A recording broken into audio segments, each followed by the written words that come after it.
এক বিয়ে করলে পুরুষ, দুই বিয়ে করলে বীর পুরুষ, তিন বিয়ে করলে নাকি মহাপুরুষ। এই ধরনের প্রশ্নটার উত্তর আমি দিতে স্বাচ্ছন্দ্য বোধ করি না।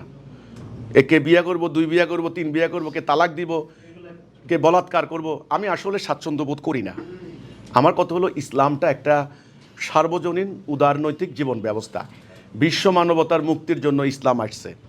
আজকে ইসলামটাকে যে যার যেমন খুশি, জঙ্গিবাদীরা ব্যবহার করছে একরকম, ধর্ম ব্যবসায়ীরা ব্যবহার করছে একরকম, আর ওই যে কয়েকটা বিয়ে করবে হেও ব্যবহার করছে আরেক রকম। নানানভাবে ব্যবহৃত হচ্ছে ইসলামের এই নীতি। আপনি এই যে গতকালকে দেখলাম একজন বক্তা আমাদের বিরুদ্ধে সে বক্তব্য রাখে, সে বললো এক বিয়ে করলে পুরুষ, দুই বিয়ে করলে বীর পুরুষ, তিন বিয়ে করলে নাকি মহাপুরুষ। বাবা, মহাপুরুষদের কারবার দেখো। মহাপুরুষ এই যে এদের মহাপুরুষ না, এদের ফেসবুকে যাইয়া দেখেন খালি এদের অবস্থা, মাদ্রাসার কীর্তিকলাপ। আমি বললে তো কইব আমার বিরুদ্ধে তো এমনি নামছে।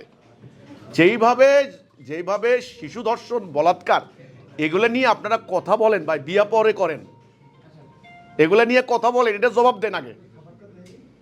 তা আমি বলবো যে ইসলামের বিয়ের নীতি ওরা যেটা বলছে এটা নয়। দেখেন, প্রথমত আল্লাহ কোরআনে বলছেন তোমাদের মধ্যে যারা আইয়িম তাদের বিয়ে দাও, যারা সক্ষম নয় তারা বিয়ে করবে না, তারা কন্ট্রোল করো, সম রাখো। দেখেন, বলে বিয়ে ফরজ, আমি বলছি না করাও ফরজ। আপনার সক্ষমতা না থাকলে আল্লাহ বলছেন আল্লাহ তোমার অভাব দূর করে দিবেন। তার মানে সক্ষমতা হলো বিয়ে করার অন্যতম শর্ত, শারীরিক, মানসিক, আর্থিক ইত্যাদি। এবার আপনি যখন আরেকটা বিয়ে করতে চাইবেন, এই আয়াতটা কি আছে সেখানে ইয়াতিমদের প্রসঙ্গে কথা আসছে, কিন্তু কাজে ন্যায় বিচারের প্রসঙ্গ আসছে। ন্যায় বিচার করতে না পারলে, আদালত কায়েম করতে না পারলে, ন্যায়সঙ্গত, এখানে ন্যায় বলতে কি খালি টাকা পয়সা দিয়ে আপনি ওই মানে একটা ফ্ল্যাটে রেখে দিবেন, এটা ন্যায় বলে না। তার অধিকার সব কিছু ন্যায়, এটা বুঝেন আপনারা অ্যাডাল্ট, আমার আর বলতে হবে না, আপনারা বুঝে নেবেন এটা। এই ন্যায়সঙ্গত আচরণ না করতে পারলে আল্লাহ বলছেন তুমি একটাতে থাকো, যদি কারোর সাথে বনাবনি না হয় ডিভোর্স দিয়ে দাও, আবার বিয়ে করো। কিন্তু আজকে যে এই যে ইসলামের যে নীতিটা, সরল নীতি, পবিত্র নীতি, এটাকে আজকে প্রশ্নবিদ্ধ করা হচ্ছে, এরা করছে। দেখেন, ইসলাম, আল্লাহ রসুল যুদ্ধানবী, তিনি যুদ্ধ করেছেন, কোরআনে যুদ্ধের আয়াত আছে। যুদ্ধ করার ফলে উনার জীবদ্দশায় 12.5 লক্ষ বর্গ মাইলের দিন কায়েম হয়েছে। এখানে শত্রুরা মারা গিয়েছে, শত্রু এলাকার মানুষ আছে, উনার সঙ্গী সাহাবীরা শহীদ হয়েছেন, তাদের ফ্যামিলি আছে, তাদের বাচ্চা কাচ্চা, তাদের স্ত্রী আছে, মেয়েরা আছে। এবার যখন উনি চলে গেলেন তখন সাহাবীরা অর্ধ দুনিয়াতে সে দিন কায়েম করেছেন। তাহলে ইসলামের যুদ্ধনীতি আছে। এখন যুদ্ধে পরাজিত জাতির নারীদেরকে কি করা হবে, এবং যুদ্ধে গমনরত সৈন্যদের মানে মুজাহিদদের, যারা মুজাহিদরা শহীদ হয়েছেন তাদের স্ত্রী সন্তান মেয়েদেরকে কি করা হবে, এই বিরাট একটা ব্যাপার স্যাপার। এখানে সামগ্রিক ব্যাপার, শুধু কেবল এটা নয়, শারীরিক সমস্যা আছে, মানসিক ব্যাপার আছে, অধিক সন্তান নেওয়ার একটা প্রসঙ্গ আছে, সমস্ত কিছু মিলিয়ে একটা সিদ্ধান্ত, এবং এটা আদালতের অনুমোদনের ব্যাপার আছে। ইসলাম একটা রাষ্ট্র ব্যবস্থার নাম। ইসলামের এমনি আপনি যা খুশি তা করতে পারেন না। এই জন্য রাষ্ট্রীয় জীবনে ইসলাম কায়েম হবে, এরপরে সেখানে কাজীর ব্যবস্থা হবে, সেখানে আদালতের ম্যাজিস্ট্রেটের অনুমোদনের ব্যাপার হবে, যে ইনি কি একাধিক বিয়ে করতে পারেন কিনা, ওনার সে সক্ষমতা আছে কিনা, ন্যায় বিচার হচ্ছে কিনা। ওই আপনি কোনো শর্ত মানবেন না, আপনি কি করবেন, ওই হোটেলে শুনলাম ওই যে আপনার হলো একজন মৌলবী মানে কি ওরা সমিতি খুলছে, বিয়ে দেয়, মহিলাদেরকে বিয়ে দেয়।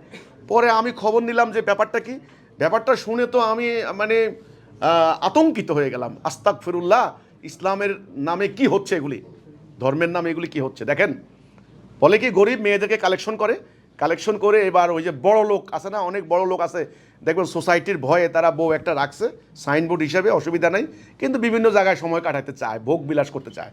এরা আবার ওই বিভিন্ন ধরনের ব্রোথেল বেশ্যাখানা গড়ে উঠছে, সেখানে আবার যাইতে পারে না, স্বাস্থ্যগত কারণ আছে, নিজের সোশ্যাল স্ট্যাটাস আছে। এখন এই বড় লোকদের এই সমস্যা সমাধানের জন্য হুজুর ব্যবস্থা করছে, একটা বাড়ি ভাড়া করছে, সেই বাড়িতে গরিব মেয়েদেরকে নিয়ে ওই বড় লোকদেরকে দিয়ে বিয়ে দেওয়াচ্ছে। এটা মোটা অঙ্কের টাকা এখানে লেনদেন করছে। তো এই বেটা পয়সাওয়ালা, পয়সার বিনিময়ে এই মহিলার সাথে কয়েকদিন থেকে ওকে ডিভোর্স দিয়ে চলেছে। এই মহিলার আরেক জায়গায় এমন হয়েছে 20 বার 25 বার বিয়ে হয়েছে। আচ্ছা, কখনো এই হুজুরে কি করে, ওই মহিলাকে ভালো লাগলে নিজে নিয়ে নিচ্ছে নিজের কাছে। এবার নিজে একটা ফতোয়া বের করছে যে এইটা এমনি এমনি জায়েজ আছে।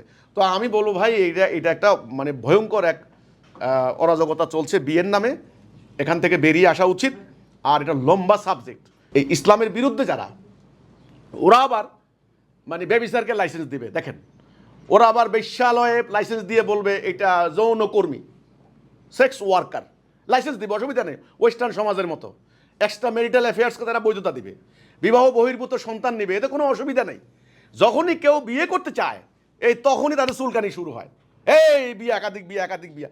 তো ভাই, সে যদি তার সক্ষমতা এবং আইনি বাধ্যবাধকতা বজায় রেখে আল্লাহ রসুলের হুকুম মান্য করে যদি একাধিক বিয়ে করে, আল্লাহ তাকে সুযোগ দিয়েছেন, তুমি এটা মানবা না কেন? তুমি তো বেশ্যালয়ের বিরুদ্ধে কথা বলছো না, তুমি তো সেক্স ওয়ার্কার বলে তাকে লাইসেন্স দিয়ে দিচ্ছ। ইসলাম এই ধরনের অমানবিক কার্যকলাপ এই ধরনের বন্ধ করতে চায়।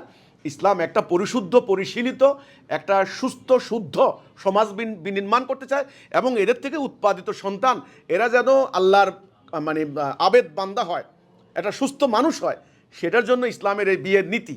কিন্তু আজকের আমাদের এক শ্রেণীর ধর্ম ব্যবসায়ী, আমি বলবো, এরা এই পবিত্র বিয়ের সিস্টেমটাকে যেইভাবে ঢালাওভাবে তারা ব্যবহার করছে, আমি এটার সাথে একমত নই।